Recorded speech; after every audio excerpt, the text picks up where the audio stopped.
Hi guys, ready for chapter 3. I know my camera seems a little fuzzy. I cleaned it yesterday, maybe I didn't wipe it off good enough, so I'll work on that. But listen carefully, okay? Chapter 3. Dead. I'm only 14 years old. What do I think about death? I'm not sure what I think, but I sure know what I feel. Because I've looked into death's eyes one time and it was horrible.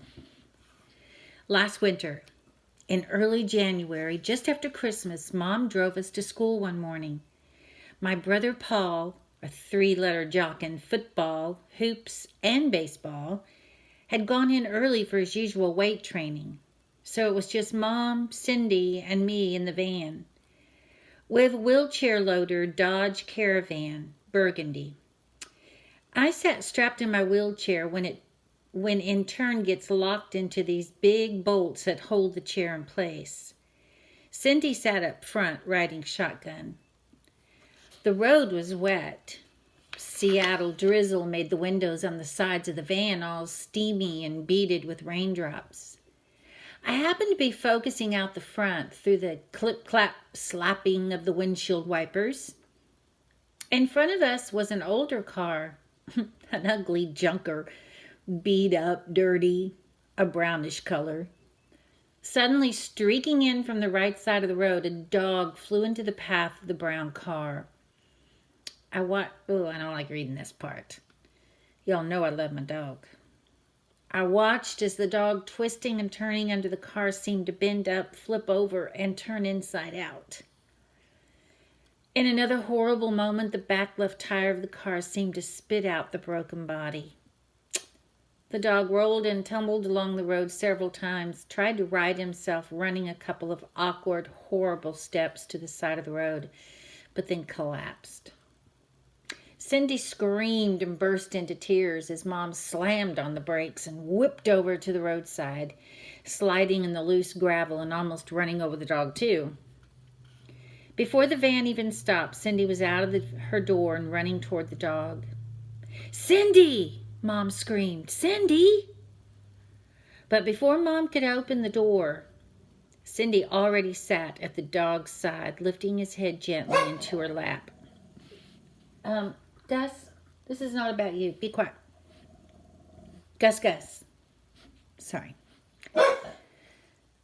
Mom got out of the van. My eyes were only partially focused through the steamy side window. I watched Cindy sit there on the wet, muddy side of the road, and as she stroked the dog's face, I could see Cindy's lips moving, speaking into the dog's ears. It looked to me like tears were streaming down Cindy's cheek. After only a few seconds, the dog began to jerk, and blood gushed out of his nostrils and his mouth. Cindy held him still and steady, stroking the side of the animal's face through all the blood.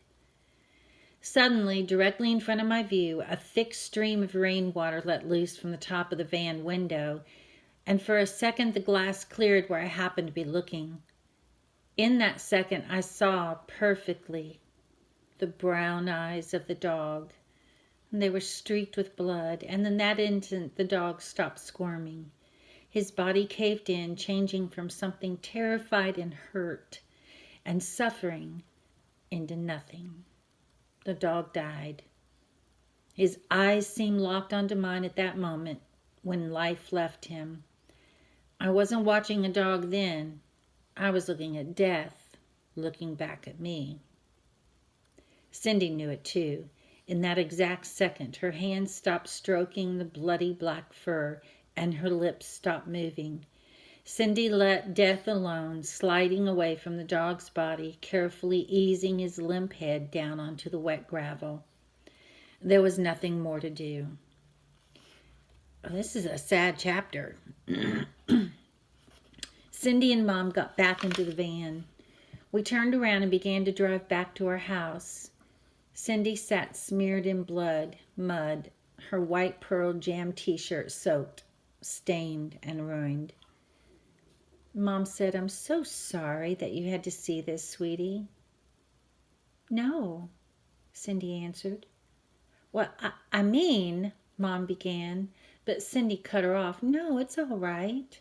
Her voice was low, emotionless. It was just like I thought it would be. I beg your pardon? I mean, death, being so near it. It was just like in that novel Barabbas when Lazarus tells Barabbas about death. It was just like that. Mom said, well, a lot of people believe in life after. Cindy cut her off again. No, it's like Lazarus says. Death is nothing. It's just a big, empty nothing. Cindy began to cry again, and so did Mom, and we rode along in silence. Nothing the less, I thought, emptiness.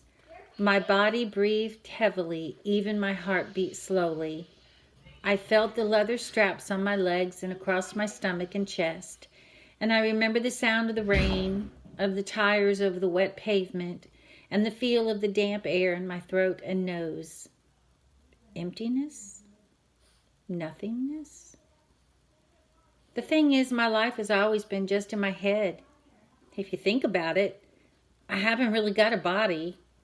And because of my condition, I get confused about these things. Hearing things or hearing about things is different from actually experiencing them. I can imagine what it's like to walk, talk, or sigh, but I don't really know. I've seen thousands of people die on TV, so I thought I understood what death looked like.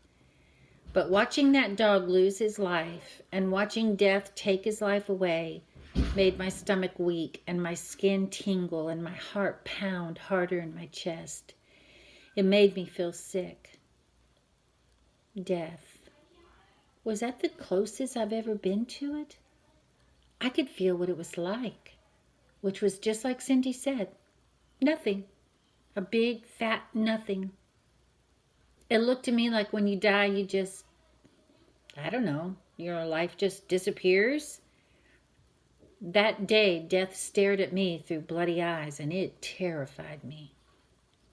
Of course, I didn't know then what my dad might be planning. I didn't know then what I know now. Thinking about death again, I get that same sick feeling inside. That's chapter 3. Don't forget to be listening along and writing your summary for every day. You need this reading grade. You need this reading credit for my 9th graders. So be sure that you're listening and sending me a summary, either through Google Classroom or you can even just email it to me. Either way, I'll get it. Okay. You guys have a great day, and I'll see you tomorrow. Bye.